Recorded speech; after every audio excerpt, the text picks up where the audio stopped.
Randall Voss here, ISU Extension. So we're looking at cherry tree. How do you know it's a cherry tree? A couple clues.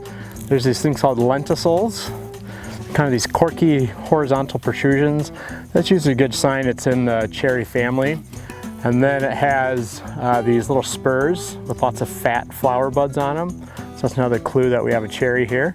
So we have a cherry. One negative of cherries and its relatives, so peaches get the same thing, is they're very prone to damage from, it's just kind of a generic term called gummosis. And it can be, sometimes it's fungal induced, sometimes it's just mechanical injury induced, but basically it starts to ooze out this sap when it's wet and so forth, and there's really nothing you can do, and people don't like to hear that there's nothing you can do.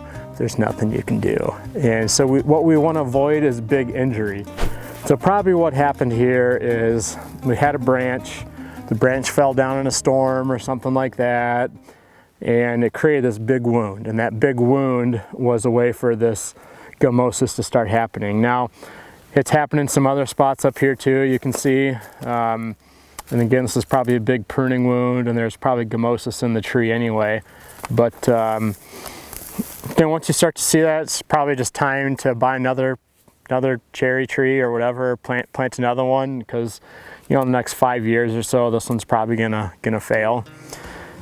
People kind of ask me sometimes what gummosis looks like, and if you think of Jurassic Park, I remember the amber that the mosquito was in. Right there. That's right.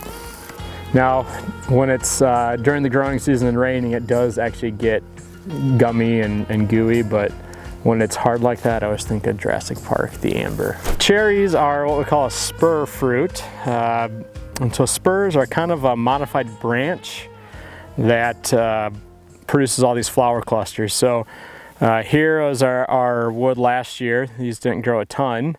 But then on 2-year-old wood and older, we see these spurs all the way coming back here.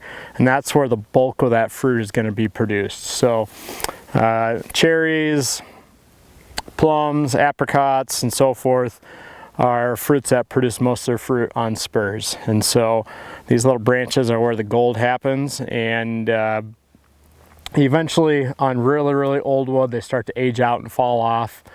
But these spurs is where the bulk of your fruit's being produced.